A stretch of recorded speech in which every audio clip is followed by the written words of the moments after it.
Hey, what's up? Welcome back to the channel. I say a lot, don't I?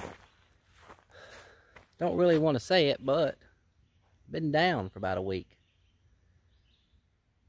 or longer. I started feeling sick. I don't even know. Been sick for a while. Turns out it was COVID. I've been taking steroids and I'm feeling a lot better now. But I've been wanting to show you something I bought. Kind of excited about it. And hope you guys will like it. This will be on the channel. I want to show it to you. I want to show this to you for a while. 69 Ford Mustang fastback. And this car in its past life was a special car. This was a 428 drag pack back in the day. And somebody robbed all the numbers off of it. So it is no longer a rare car. It's a boat anchor. I bought the car thinking, if you know anything about Mustangs, you know what that right there is. That big, pretty wraparound shock tower. That means a lot to us Mustang guys. But I bought the car thinking I'd get it home and I would find the VIN number. Because they've cut that off. They robbed this number. They robbed the one off the door. I didn't think on a 69 the number was here, but they've cut this out. On a 69, I thought the number was right here. Either right here, here, in this general area right here. Seems like it's right here. But it wasn't. I got it home, and I cleaned up all the metal everywhere, trying to find the number, and it's just not here. I thought if I could find the number, whether the other people's got the number or not, I've got the car with the number on it, and they'd be in trouble, and I got the car, and I'd get my number back. Well, it didn't turn out that way. Whoever stole the numbers off of it done a pretty good job, because they're all gone. So here's the plan. Oh yeah, I've got even bigger news. Well, this little coupe over here, well, this little car is hiding a secret. At least it was hiding a secret.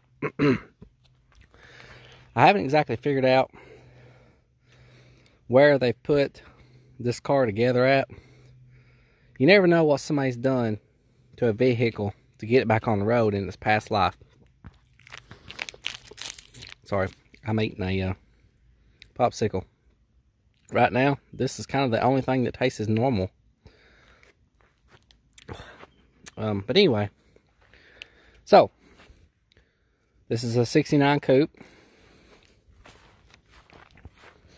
And sometime in its past life, it's been clipped. And what that means is it's been cut somewhere, either or welds has been drilled out. If they done it professionally, like a shop done it, they would have took it apart down here, drilled out all the welds, took it loose right here, across the A-pillar down here, put it together that way. They could have put it together here, right at the bottom of the A-pillar. Or, yeah, I guess, or they could have just cut the rocker straight and cut the post straight and just scabbed it together. That wouldn't have been the right way to do it. But anyway, so we know this door has got a coupe. Yeah. Okay. So we know it's a 69 T. I don't know where the car was made. T. But 01 means coupe. L means inline 6, like a 250 inline 6. So when I went to write the number down and do a little pencil rubbing of the tag on the door, I was going to do a pencil rubbing of the I cleaned it up underneath, because I was going to try to do a pencil rubbing of the number under here, on the underside of the apron, so I wouldn't have to mess with pulling the fender off because I was in a hurry. And the number under here doesn't match the number on here. And I kind of started getting excited, so I jumped up here. I took his squeegee and wrapped a paper towel on it. Oh, excuse me. And I started digging out all the red waspers that had died down in this crevice. And it's got a fastback VIN number right here. I know you ain't gonna believe me, but it goes 9F02F. I'm not gonna tell you the serial number, of course, but that decodes to 69, produced in Dearborn, Michigan. O or 02 means sport truth or fastback. F means 302. 225 horse 302. So, if this number is stamped under here, which I know it is, as I've cleaned it off, I wrote the number down backwards.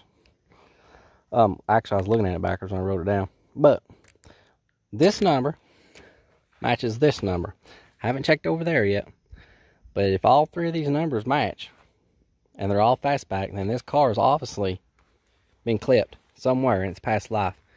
They could have took it loose up here and put the whole front clip, A-pillars, firewall, rocker all the way back to the torque boxes and put it together right at the pan. I've seen people do that before, and it does kind of look all scabbed together in there, but I really haven't investigated too much because I've been sick. And if you can't tell, it's hard for me to breathe. I am panting like a mashed cat. But I just want to do this little video for you guys because I'm kind of excited because now I've got a fastback top on a car that has no VIN numbers. That's not good for nothing anymore. It's junk. And I have a coupe that I thought was a coupe with 6-cylinder VIN numbers. I thought I was going to have to register a fastback with 6-cylinder VIN numbers. And by some 1 in a million billion chance, this car has got fastback VIN numbers on it. And I did not do it. I did not touch it. This car is just like it was when I bought it, except for it runs now. So, hats off to whoever clipped it, because you made my life a lot greater. A lot better. Lots better. I wish you would have put a... why couldn't you have used a Mach 1 VIN number? Or, I'm not VIN number. A Mach 1 front clip with a Mach 1 VIN number. Or a Boss 429 front clip VIN number. That would have made me really, really happy. Or better yet, a 428, like a Q code. Why couldn't you have used the Q code front clip on this old car? I'd be eating me a whole lot more of these if I had a Q code car. Well, I got one. I just can't prove it. That's it, guys. Let's see if this old girl cranks. Let's see if the light's on in it. Oh, yeah, it's got a battery. Oh, I ain't felt good enough to do anything, y'all. Let me tell you something. This new COVID, it kicks your butt, buddy. Oh. Look at that. Y'all can't hardly beat that.